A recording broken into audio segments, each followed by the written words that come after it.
From a collection of Unmitigated Pedantry, the blog of history professor Bret Devereaux. Teaching Paradox, Europa Universalis IV, Part 1, State of Play. This is the first part in a series that will be examining the historical assumptions of Paradox Interactive's grand strategy computer game set in the early modern period, Europa Universalis IV. And this series will in turn be part of a larger series looking at several of Paradox's games and how they treat their historical subjects. I know, a series of a series may be the most ACOUP thing ever. In any event, it seems appropriate to start with Paradox's oldest and still flagship title, Europa Universalis, and in particular with the fourth game in the series, the latest one. Image. Loading screen of Europa Universalis IV. Image description. I swear I hear the loading music just looking at this, especially the big crescendo about 50 seconds in, which invariably makes me reach for my speakers to turn the volume down at least a notch. End of image description. I particularly wanted to discuss Paradox's games as compared to other historically rooted games, because I think Paradox's oeuvre is a particularly rich vein to mine. I have already heard from multiple college-level instructors that they have students coming into their classes specifically to learn the history behind these games, which in turn means that these games are serving to shape those students' understanding of history before they even enter the classroom. Moreover, and we'll get deeper into this as we go along, the very presentation of Paradox's games, which use their efforts at historical accuracy as a key selling point, encourages players to think about them as exercises in history rather than just games. But more than that, more than most historically set games, Paradox games are interesting because they are built with what I think is a detectable theory of history. Unlike other games, which blunder through historical eras thoughtlessly, Paradox games, intentionally or not, in the event, I think it is clear from speaking with a couple of their developers, there is quite a lot that is intentional, have something to say about history. As we'll see, some of that I'll agree with, and some of it I will disagree with. But the great value of Paradox's games is that there is an ample theory of history to agree or disagree with. Finally, I think the latest generation of Paradox games, Europa Universalis IV, Hearts of Iron IV, Crusader Kings III, and Imperator, are particularly interesting compared to many of the older titles, because of a change in design philosophy at Paradox over the years. The earlier Paradox games were often very much on rails with certain historical events, slated to happen more or less on time, regardless of other factors or conditions. But more recent games have tended instead to remove the rails and instead make those events subject to historical forces, modeled dynamically in the games. And you can see titles like HOI 3, EU 3, and Victoria 2 as intermediate stages in this development. I should note, we will be discussing Vicky 2 in this series because some of its historical assumptions are fascinating, and not at all because I want to bully Paradox into greenlighting Victoria 3. But Vicky 2 more properly belongs to the previous generation of Paradox games, rather than the current one. So, we are going to approach this question from two related frames. First, what should the student of history be thinking about when playing Paradox's games? What unspoken assumptions should they be aware of, or even forewarned about? And what of those assumptions are grounded in real arguments among historians? Or, put another way, where does Paradox have its feet firmly in the scholarship in crafting its games? And second, what ought teachers of history know about these games and take into account if they find themselves teaching students for whom paradox is the historical mother tongue, and actual history only a second language. Now, obviously that is going to mean that we are going to be critical about these games, pointing out flaws and weaknesses along with strengths of their historical assumptions. I want to note at the outset then that I have played every main Paradox title, except March of the Eagles, since Hearts of Iron 2, which released in 2005. So this critique comes from a place of appreciation for the series. Unlike some other games where it was the flaws that drew me to write a critique, the main reason I think critiquing Paradoxes of War is their strengths as historical games, whose assumptions are rooted in actual historical interpretations, even for their shortcomings. It is precisely because Paradox's games are serious that I am going to subject them to serious historical criticism, which may at times be a touch harsh. But first, as always, if you like what you are reading here, please share it. If you really like it, you can support me on Patreon. And if you want updates whenever a new post appears, you can click below for email updates, or follow me on Twitter at Bret Devereaux for updates as to new posts, as well as my occasional ancient history, foreign policy, or military history musings.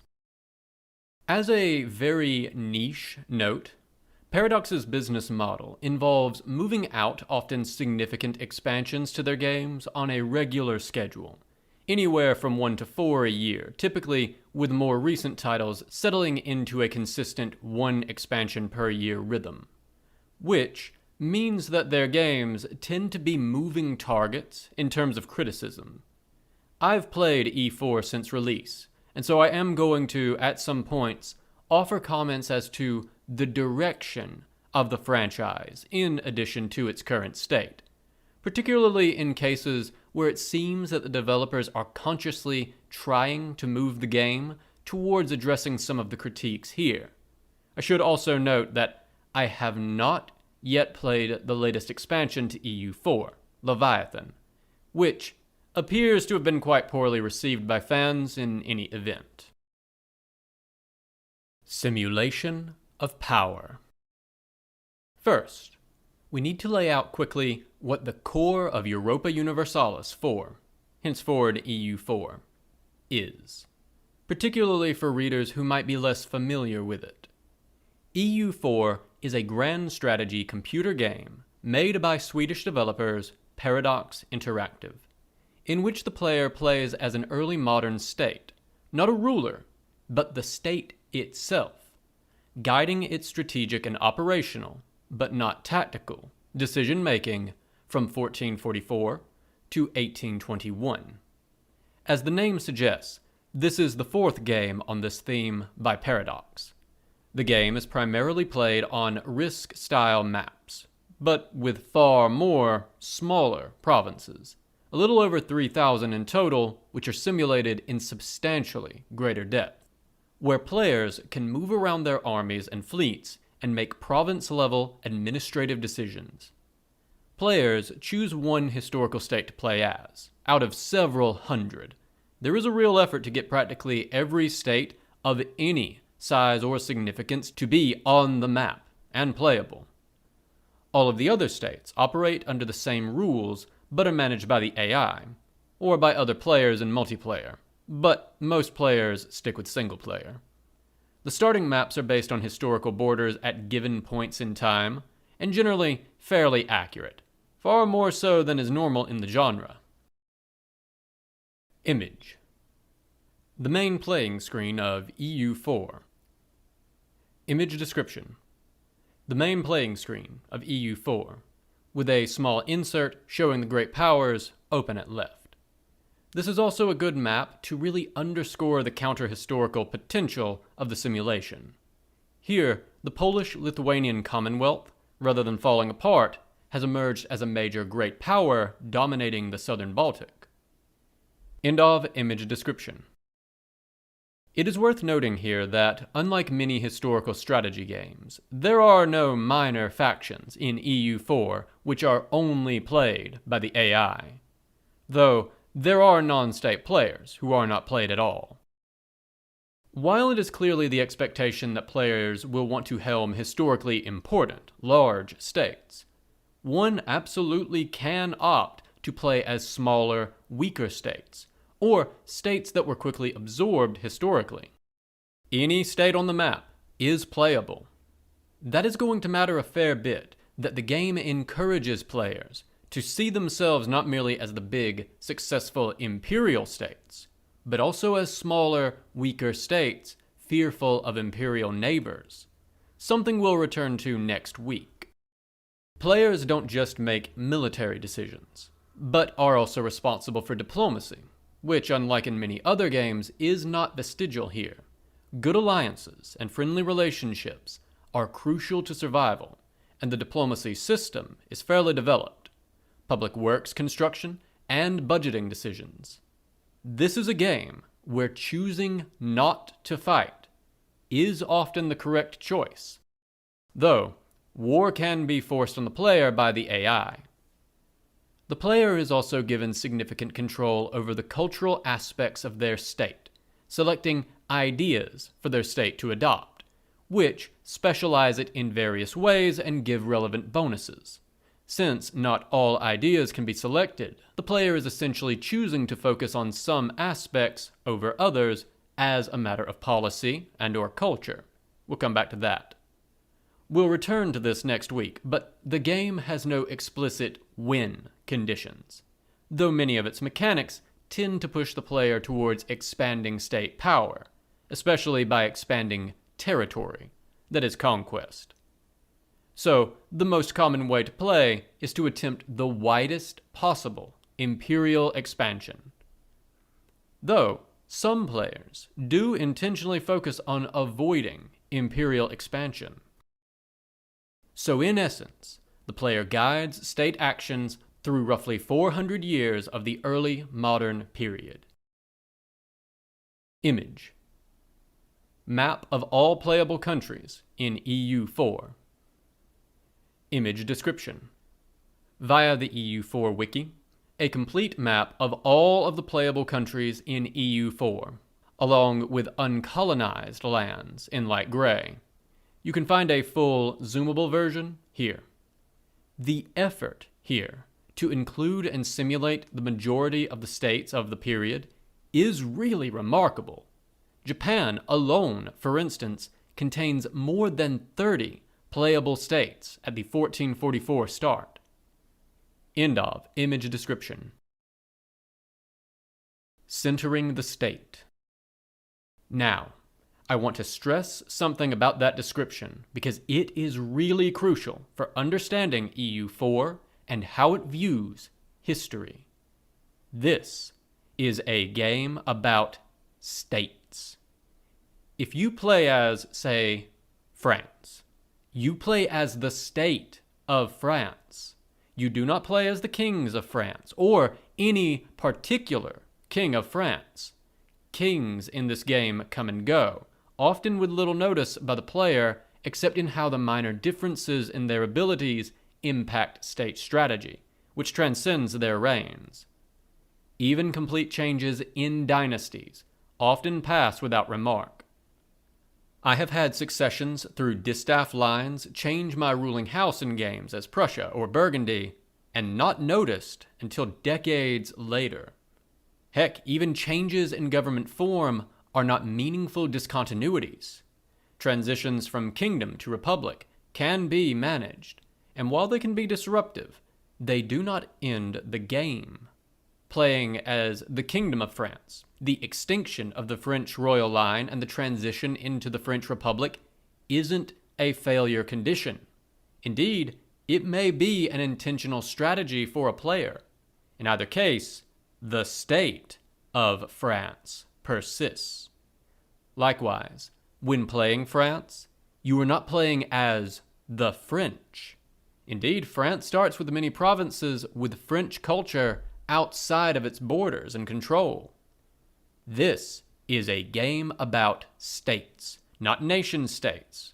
Unlike in, say, Civilization, you are not playing as a people, but as a political entity. So you do not play as a ruler, nor a family of rulers, nor as a government, nor as a people. You play as a state. Consequently, EU4 views the game almost exclusively through the prism of state action. Only states are real actors in EU4, rather than simple mechanisms those states must manage, to the exclusion of all other forms of social organization. This comes out clearest in the way that the game treats non-state organizations. It either reconceptualizes them as states, or reduces them to largely predictable mechanistic systems to be managed by states. Take, for instance, non-state polities. That is, people politically organized into things like tribes, which are not states. For those who want a refresh on the distinction between states and non-state polities, check out this post, which covers states and state formation. EU4 takes some peoples who were not organized as states, like the Apache or the Pawnee or some of the peoples of the Eurasian steppe, and recasts them as states, albeit giving them government types, like tribal council, which point to the fact that they aren't. Nevertheless, they behave like states, because they play almost entirely like the other states in the game. They control clearly defined territories with a monopoly on the use of force in those territories, and they act in complete unison under central direction and strategy, all of which is the definition of a state.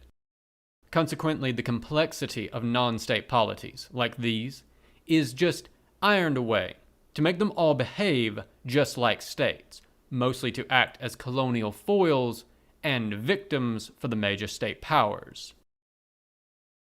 Image: EU4 map of the Comanche and surrounding territories. Image description: here, we are playing as the Comanche, who, even in 1444, are presented as a united political entity with a single strategic direction and a single army, which is to say, as a state. By contrast, the territory around us, despite being inhabited by people who, historically, would have had nearly all of the same political and social institutions the Comanche did, is simply uncolonized land. We'll get into it later, but that term is deeply unfortunate. That said, it is a huge step forward compared to many games set in this period that Native American peoples are actually playable, although they are at a huge disadvantage, which we'll discuss in Part 3. End of image description. Which is still better than the people the game does not convert into Urset states. Populated areas of the world which aren't covered by states are presented as uncolonized provinces. Literally, the in-game designation of these places is uncolonized land, which remains a rather poor choice of phrasing. Colored gray on the map, that is, they lack a national color. The people in these places, and the game is careful to let you know there are people here. Each uncolonized province has a population statistic, which contributes to the development, see below, of the province once colonized, are entirely passive, unlike the states. They do not expand, make aggressive war, engage in diplomacy, or anything like that. They exist to be settled upon or colonized, and have no real chance of stopping that process once a state has turned their eyes upon them. These non-state peoples, rather than being converted into states, are treated as little more than soft gray clay, ready to be molded by the states around them. Sub-state organizations get similar treatment, reduced to mechanics that are managed by the state. The roiling complexity of the Protestant Reformation, for instance, is reduced to a percentage chance that Catholic provinces spawn centers of Reformation, which in turn begin converting adjacent provinces at a constant rate. In short, while the game features social change, religious change, revolution, and upheaval, these sub-state or international movements are treated from the perspective of the state and its concerns.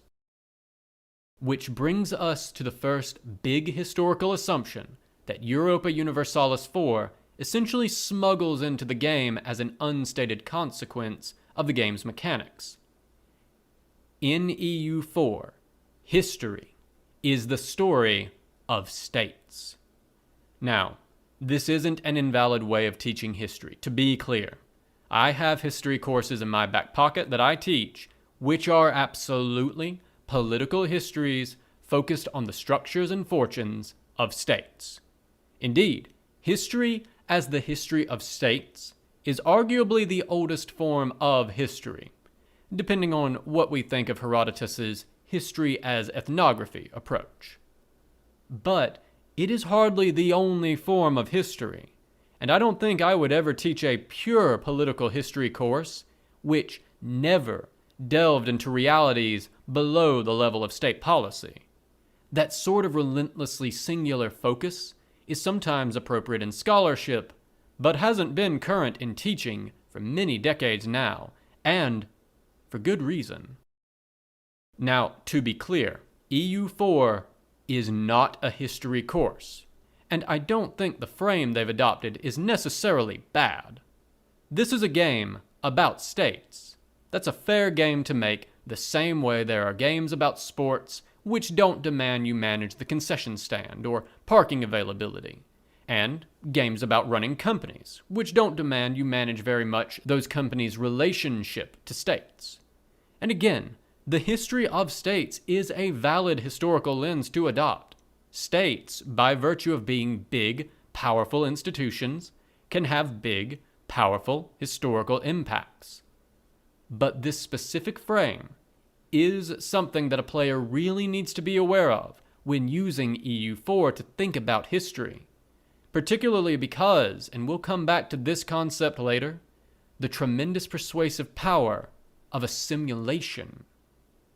But before we get to that, I want to expand on some of the ways that EU4's focus on states distorts its image of history. We've essentially now discussed how that vision of history tends to hide the agency of things which are not states, institutions, peoples, polities, movements, etc., but it also tends to wildly overstate the power of states. And it begins with the state's power to see. Blinded like a state.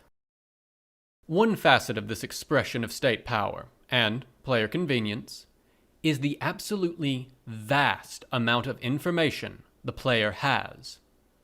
While the actions and situation of foreign states may be, to a degree, hidden, although the player still has far better information on relative military and economic strength, to the point of knowing down to the last man how many men in service and liable for conscription every single state has at any given time.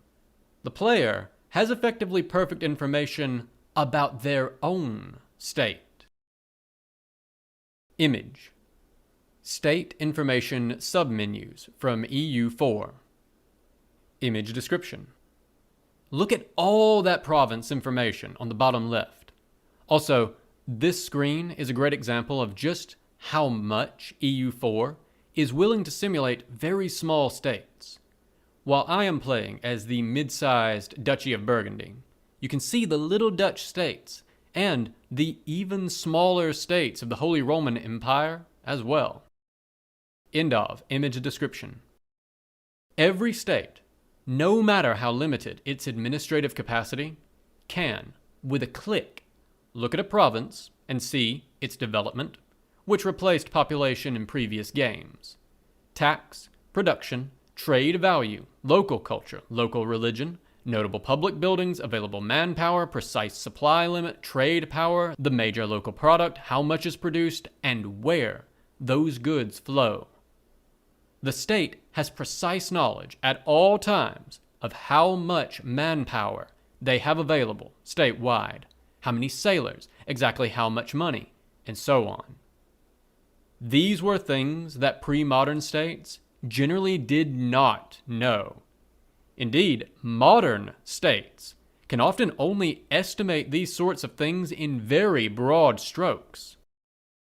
James C. Scott, in Seeing Like a State, 1998, itself long overdue for a fireside recommendation, takes up this issue of legibility directly. Scott notes that human societies are not generally, by their nature, legible or visible to states. Humans are hard to keep track of. They move, marry, have children, and die. Consequently, Scott documents the lengths some states, the book is organized as a series of case studies, have gone to in order to render those people legible. Scott notes that such efforts by states are often very disruptive, sometimes even violent, for the actual people being made legible to the state, as counting and organizing them often means intruding on their lives, reorganizing communities, and disrupting traditional patterns of life. Moreover, even once this process was done, what the state had gained was often the illusion of knowledge, possessing lots of uniform statistics which did not show important local knowledge about conditions on the ground, leading to things like, for instance, the failure of efforts at massive state-run farms. Farming is a very localized thing, and the absence of local knowledge of seasons and soil conditions often produced catastrophe. One example Scott uses early in his books is illustrative to how these processes went. In late 1700s Prussia, the state owned significant amounts of forest land, the logging of which generated revenue to the state. In an effort to maximize this revenue in the long term, the Prussians embarked on a program of carefully measuring their forests, classifying trees, and recording them. That effort created a demand for forests that were easier to record, and thus easier to calculate revenue maximizing utilization. So, the forests were transformed into artificial grids of trees, using just a handful of tree species in neat rows, which grew to more or less uniform height. The unreadable variety of actual forest had been rendered into a readable, regularized artificial forest, which could be understood as easily from the forester's ledger as from the forest floor itself. But that very process of regularizing the forests had unintended consequences. It disrupted the small ecological processes, which enabled the forest to renew itself after cutting, such that, a century in on the project, the Prussian forest began to experience Waldsterben, forest death. Trees died, production shrunk, and efforts were then put underway to create virtual, artificial ecologies to replace the more robust ecologies that systemization had destroyed, often with only limited success. But early modern states weren't merely systematizing forests to render them legible. They were systematizing everything to render it legible to the state. Not merely trees, but also farms and also farmers, also burgs and burghers. Rather than disrupting natural ecologies, they disrupted natural communities, often to the frustration of the people who inhabited those very communities. All of this was simply an effort to see the countryside, the state, in theory, controlled, but in practice had only ever controlled very incompletely, and to render that countryside understandable to state bureaucrats and advisors in faraway capitals and administrative centers. Note that all states engage in these processes to a degree, and you find efforts to create legible societies even in ancient states.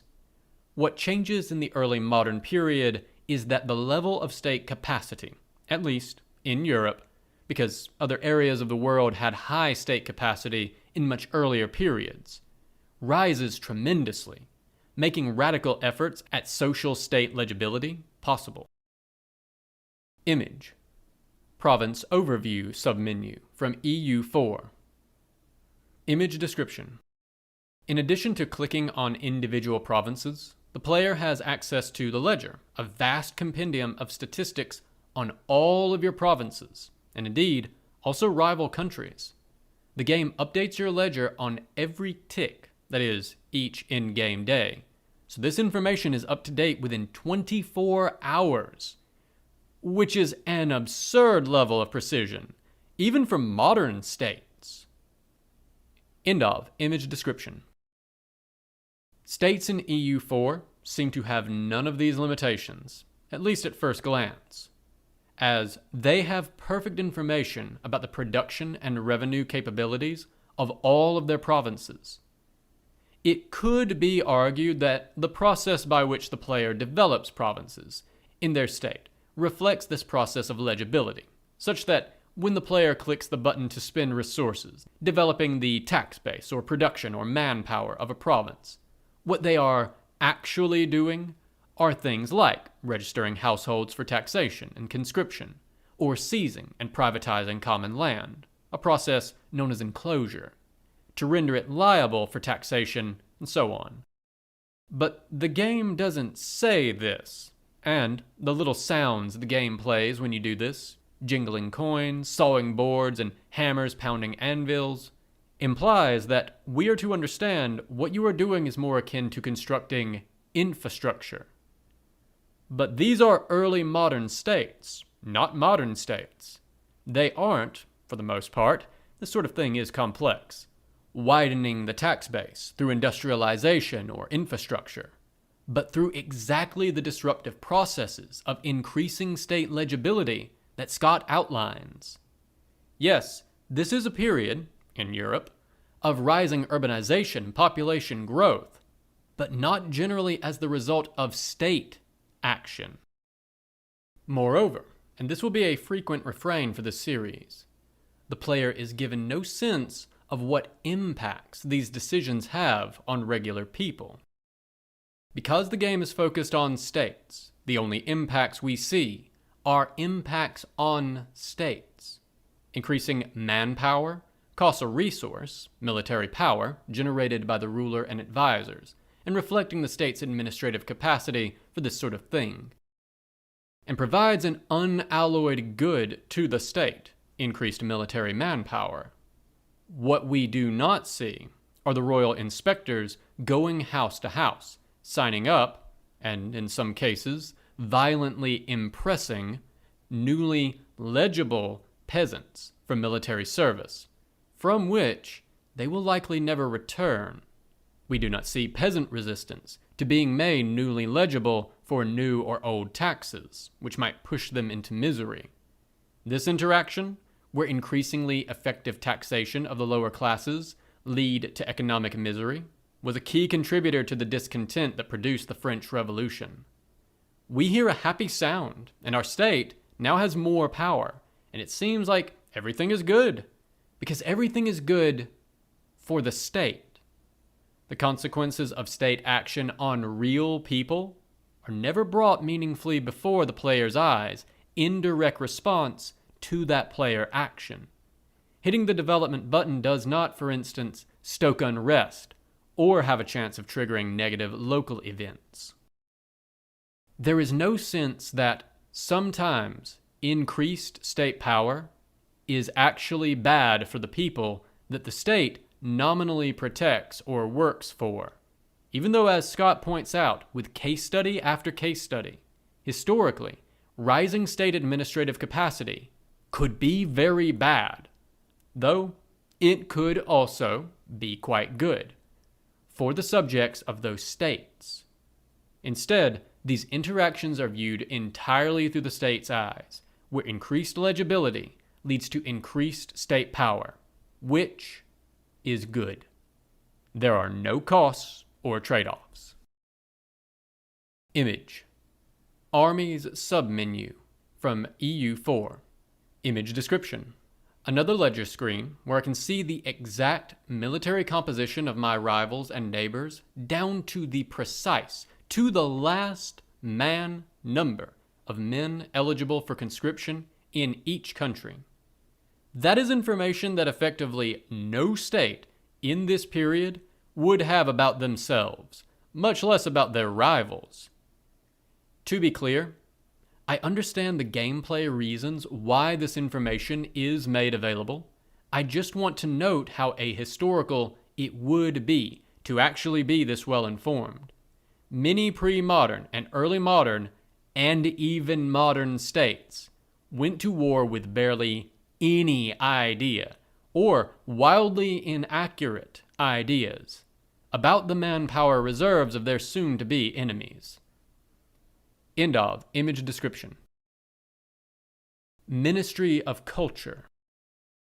One of the consequences of these limitations in state power and legibility historically, and a conclusion it is hard not to draw from a reading of history, is just how limited the power of states is to change underlying cultures intentionally.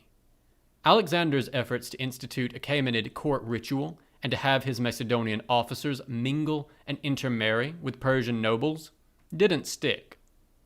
Augustus, for all his efforts, didn't manage to get the Roman elite to reproduce themselves or stay married.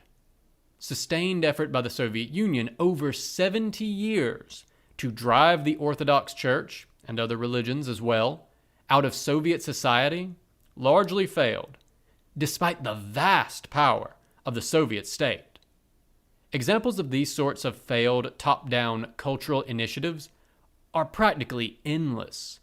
It is very hard for states to intentionally effect mass cultural change by main force as an intentional policy. There are some exceptions, of course. States are, for instance, generally effective at getting people to learn new languages, but much less effective at getting them to abandon old ones. But overall, state efforts to mold culture tend to be long and difficult, and still yield disappointing results. By contrast, because of the strong focus in EU4 on history as a story of state action, the state is made the main director of most cultural change, and moreover, given tremendous agency over such change, to the point of often obliterating the agency of other groups. This is perhaps most obvious in the tremendous control the player is given to make decisions that we might understand as changes in the culture of their state. This is perhaps clearest in two areas: ideas and province culture.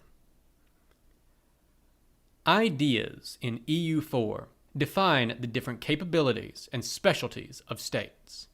As the game progresses, the player is given a number of slots, 8 eventually, and they can choose an idea group for each out of 18. Each idea group is essentially a cluster of bonuses representing the increased effectiveness of the state in some specific kind of activity. For instance, the trade idea group makes the state better at profiting from trade, while the offensive idea group makes the armies of the state better at offensive warfare, and so on. Because there are more idea groups than there are slots for idea groups, the player is essentially being asked to specialize their state, to decide what things it is good at the cost of being less good at other things. Image. Ideas submenu from EU4. Image description. It says something about the focus of the game that fully 1/3 of the ideas are focused on military affairs, while entire sections of the game, like trade and religion, get just a single idea group. As we'll see next week, for a game about early modern states, that focus isn't unreasonable, but it is worth noting. Here, you can see the entire set of ideas. Some countries may have slightly different idea group sets, but only slightly. The row of 7 icons below each idea group name represent different bonuses unlocked within that idea group. The light bulb at the end is the bonus given for unlocking the entire group. The tooltip notes that idea groups can be combined to unlock powerful policies. End of image description. Each state also has a national idea group, a set of bonuses unique to them, which generally go towards whatever that state was well known for. So, for instance, Dutch ideas carry heavy trade bonuses. French ideas have bonuses to manpower following on the historical levy en masse. The Manchu have large bonuses to aggressive warfare, and so on. A major part of strategy in the game is coming up with an overall strategy which harmonizes a state's national idea group with the later idea groups taken. Some of these ideas are things like having a national bank or a formalized officer corps, which do fit within the space of state action and speak to the configuration of the state. But most of the ideas in question are much more broadly cultural, including things like nationalistic enthusiasm, humanist tolerance, print culture, and shrewd commerce practice. And the very fact that these things are ideas rather than institutions, you're not adopting a specific structure of government, but rather the idea of that structure of government is percolating through your society. There is a separate mechanic for enacting policies, which are enabled by having several compatible ideas. Speaks to the degree to which what the player is actually doing is shaping the culture of their state. And certainly, it is possible to look back and see that different states were differently able at certain tasks. It is dangerous to oversimplify here and end up reducing complex states and societies into stereotypes, caricatures of themselves. But the idea of a game simulating states that, being excellent at one thing, are less excellent than their contemporaries at other things, makes sense. What is really ahistorical here is the degree of state control. It is, safe to say, that the Dutch Republic, remember, states, not peoples, so the Dutch Republic, not the Dutch, for instance, were rather more competitive in trade than many other states. In the game, this is modeled by the confluence of Dutch national ideas, which are themselves a choice. It is possible, under the right conditions, to tag switch and form different national configurations with different national ideas. The player must choose to form the Dutch Republic to get access to their ideas, as they don't exist normally at game start. And taking the trade idea group, which anyone playing the Dutch Republic would have to be a very great fool not to take. But historically, the prominence of the Dutch Republic in trade wasn't just the consequence of state action, although certainly continued trade prominence was a major strategic goal of the state. It was a product of the terrain of the Netherlands, sitting at the mouth of a big, navigable river that reached inland and provided a coastline with lots of good harbors, a product of the fact that the Low Countries had been an important region for trade, particularly in fabrics, for centuries, which in turn had shaped long-standing cultural assumptions and social structures in the communities of the Low Countries. And of course, the historical timing and placement which put the Dutch Republic in the position of being a well-armed imperial state rather than one of the many more poorly armed or otherwise less fortunate states the Dutch would colonize or trade with and/or exploit. Now, we've talked elsewhere on the blog about how pre-existing social structures can influence things like military structure, but also economic patterns. While these deep structures in society do change, they change only slowly and at a pace generally too slow for states to plan around them. In short, the factors that made the Dutch prominent in global trade mostly weren't strategic decisions made with centuries-long planning horizons. They were accidents of culture, geography, and the moment. There is some of this in EU4, though, and we'll get to this in 2 weeks, it is handled rather more poorly than I'd like. But for the most part, the game, in the interest of maximizing player agency, which is, after all, the fun of it, ignores these factors. Image. Screen of Dutch trade routes from EU4. Image description. A game as the Netherlands, in which trade is booming. You can see the state treasury in the top right, just to the left of the national banner, where it reads 62K, a nearly, but only nearly, unspendable amount of money. End of image description. I should note, the specific school of historical thought that EU4 is not really engaging with here is called the Annales school. The Annales school of thought focused on the long run of history, la longue durée, which they argue is only briefly upset by sensational events, but deeply shaped by things, structures, like geography, climate, and cultural assumptions, what they call mentalités. In this reading, kings and empires rise and fall, often quite quickly, but the slow work of these structures is more influential in the long run. EU4, understandably, does not want to trap players in circumstances deeply beyond their control, where socially embedded institutions and assumptions, much less climate and geography, put the player on rails, and so the game minimizes the degree to which these concerns shape history. I should also note that while analysis thinking is a very valuable tool in the historian's toolbox, it is by no means the only one. Sometimes kings and empires do last, and do have permanent impacts on the underlying structures. Unimaginative communities.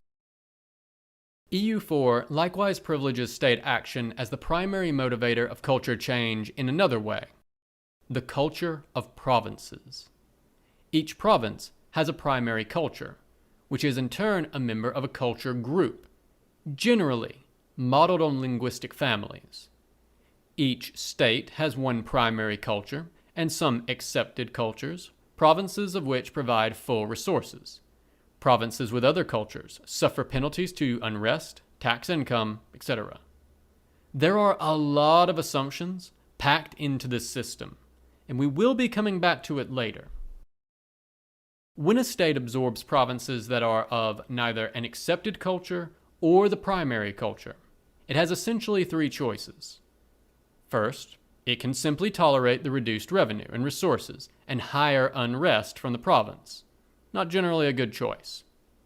Second, the player can spend resources, diplomatic power, representing the cultural cachet of the state, to add the culture in question to the accepted cultures list for the state, presumably representing a decision to reach an official accommodation with the culture in question. But there are a sharply limited number of slots for accepted cultures, so developing a truly pluralistic society is generally impractical. The final option is to convert the province culture by expending diplomatic power, which changes the province's culture to the primary culture. I want to focus on that third option. There are two significant problems here. The first is that while the culture conversion button is presented as rather a good thing, it runs on diplomatic power, for instance, rather than military power, another comparable resource, the implications of what the rapid conversion, typically anywhere from 3 to 10 years, of a province's culture means are left unaddressed. The game makes a happy little horn call when you press the button and the conversion starts, with a little administrator figure appearing on the map with a progress bar. Image. Change culture submenu from EU4.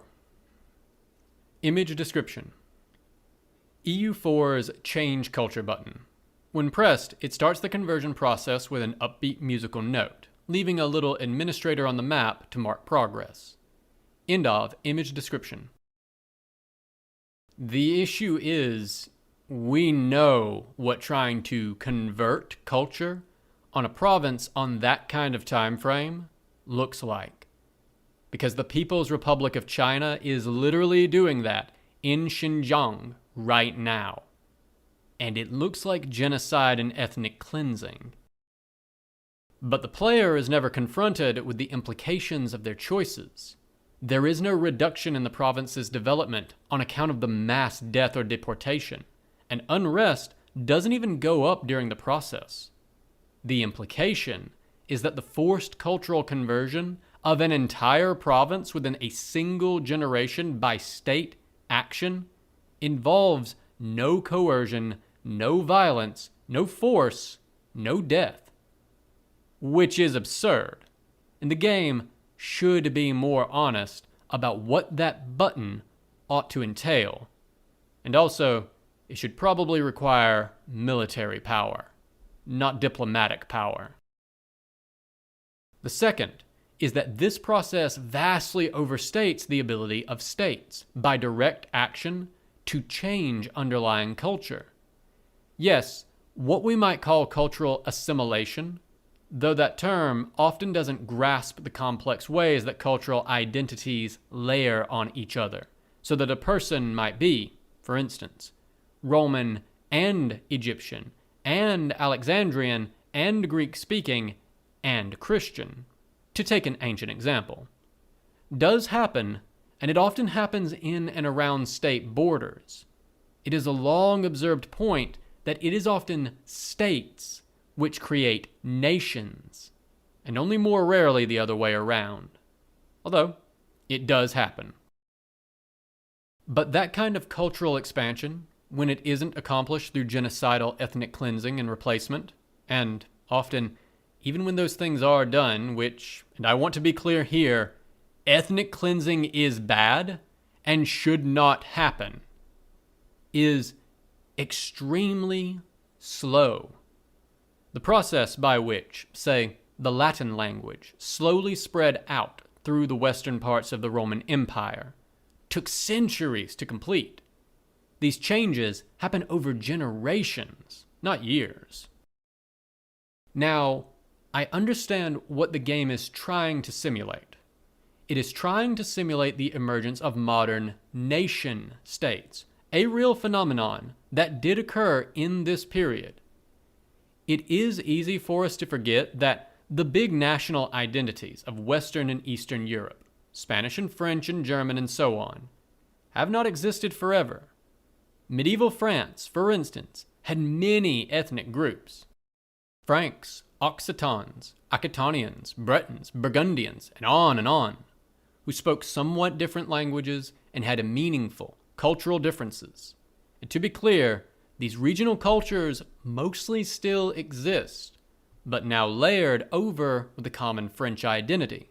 Because, once more with a feeling, cultural identities are complex and layer over each other, not simple and exclusive. It was an important but slow process whereby those regional identities converged somewhat, creating the big French national super identity. The same process happened in most of Europe's large states in this period or following it.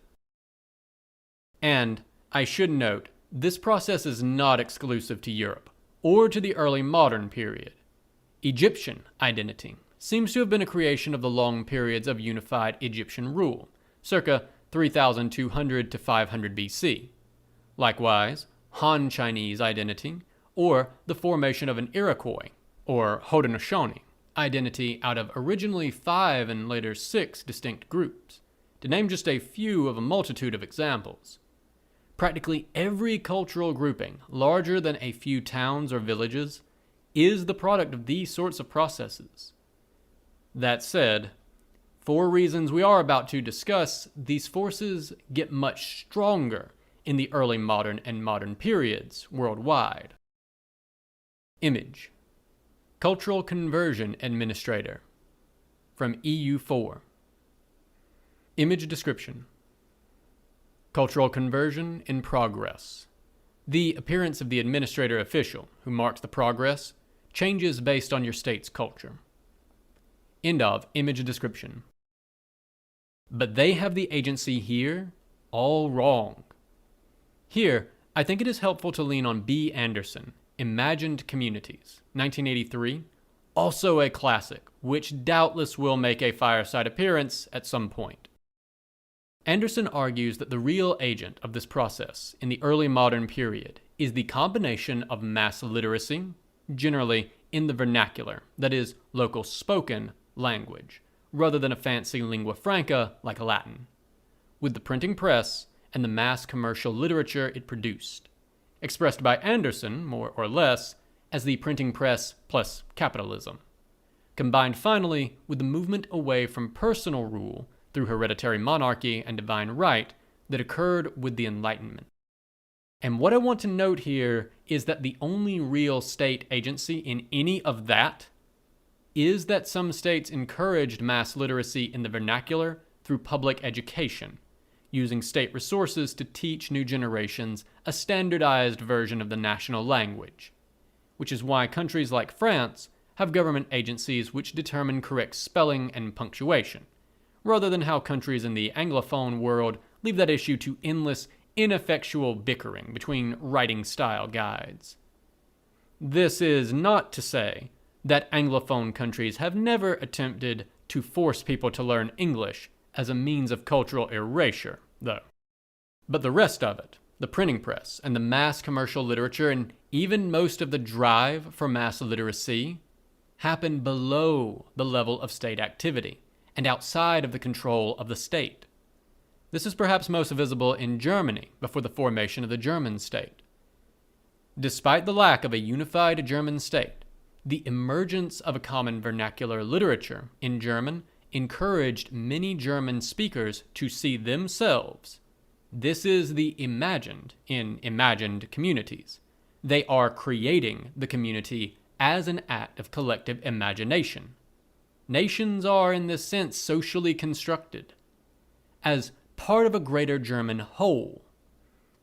Indeed, in the German case, it was the feeling of nationalism which led to the national state, rather than the other way around, to greatly simplify a very complex series of events. State power in these processes is often minimal, as attested to by the frequent failures of state efforts to culturally consolidate nations either at home or abroad. Now, I think that the folks behind EU4 are actually aware of imagined communities, because they have embraced part of his thesis, the Enlightenment institution, more on those later, which appears around 1700 and requires the printing press institution substantially reduces culture conversion costs, and it isn't hard to see how that fits with Anderson's Enlightenment plus literacy plus printing press argument. And in earlier games, Europa Universalis IV in particular, the cultural assimilation process was bottom-up, uncontrolled by the player. Provinces had a weighted chance to trigger a conversion event over time, leading to something closer to what we might expect, a slow but steady drift towards a common national culture so long as the same state controlled the space, which, due to the weighting, accelerated with the Enlightenment. Though I will say that probably this process ought to be more strongly connected to the printing press than the Enlightenment. In terms of modeling the limits of state power, EU4 is thus a step backwards from EU3, which was more prepared to admit that these sorts of processes existed largely outside of the realm of state action. Nevertheless, if we are being fair, I understand from a game design point of view the desire to take a seemingly random and uncontrollable process and give the player a sense of agency and control. Games where you can control things are more fun after all. Myself, what I might do differently here is, instead of a convert culture button, which does the job in a few years or a couple of decades, I might have given the player an encourage mass literacy policy, which has the same effect, but over a much longer span of time and at a lower cost, but only works if unrest is kept very low, and then move the bonus to this from Enlightenment to the printing press institution, or give them both a bonus. Invisible people. All of these problems together seem to have had the same potentially bad tendency. They tend to obscure the consequences the player's decisions have on real people, instead focusing on the impact that player decisions have on the power of the state. We'll see that same tendency next week when we start to look at the political model that EU4 is built on, but it is worth stressing it here.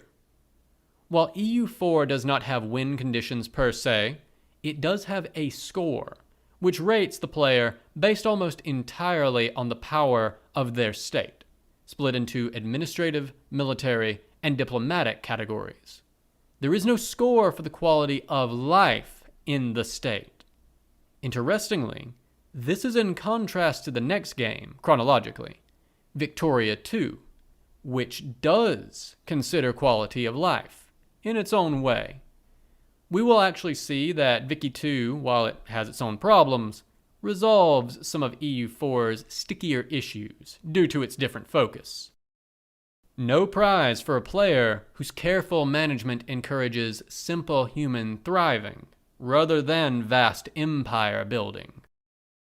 Moreover, not only does EU4 not confront the player with the human cost of their decisions, but it goes further and often implies that no such human cost exists. The relentless march of state institutions, of state legibility and state power, alongside the steady erasure, because while real cultural identities layer, in the game they do not, of local cultures in favor of overarching national identities, are never even really implied to create real human suffering. They result in more power and glory to the state, and so, ad majorem patriae gloriam, they are uncomplicated good things. In a handful of cases, the march of state power can produce random events which begin to suggest the unmooring of traditional societies, but the game invests these with no amount of perceivable consequence. The events are just that, random events, not direct results of your policies. The result is a game that plays as a love letter to state power. More state power is always better. And while that does fit with a particular vision of how states work, which we'll talk about next week, the opportunity to stress the real and sometimes enormous human cost that attitude can cause is mostly lost here. And so, my advice to teachers who find their students coming from EU4 to the classroom is to foreground the human consequences of those state-centered policies. What does it mean for people that the state is encouraging cultural convergence or rendering the countryside more legible in order to extract more manpower for one more apparently endless war? Mostly misery in the event. In the latter case, this was exactly one of the pressures that led to the French Revolution. And for students who are using EU4 as a background, my advice would be to integrate more deeply some of the processes that are being simulated here. These processes, the steady increase of state power and capacity, and the emergence of national imagined identities, were very real historical processes that really did happen, and really do shape our modern world in profound ways. I applaud the folks at Paradox for making such an effort to try to model these processes, even if, in some cases, they fall short. But I would suggest for the student looking into this to ask some hard questions about the costs and trade-offs of those processes. The modern world is, I think, mostly a good thing, but it came with some catastrophic birthing pains. I've already suggested 2 good starting places, but to reiterate them, you might begin by reading J.C. Scott, Seeing Like a State, 1998, and B. Anderson, Imagined Communities, 1983. Next week, we take a turn and look at war, diplomacy, war, politics, and war. Because the world of Europa Universalis IV is a very violent place. And that's actually a point where I think Paradox has the history right, in very interesting ways. This has been a recording from a collection of Unmitigated Pedantry, the blog of history professor Bret Devereaux, recorded by myself, A Great Divorce, for accessibility and sharing purposes. If you enjoyed this content and wish to engage with it or support Bret, please check the description for links to the original post on his blog, his Twitter, and his Patreon. I highly encourage you to share, support, and engage with his works on any and all platforms, if you are so inclined. If you wish to support me, please do remember to like, share, and subscribe to this or any other content here that you enjoy. Thank you so much for listening.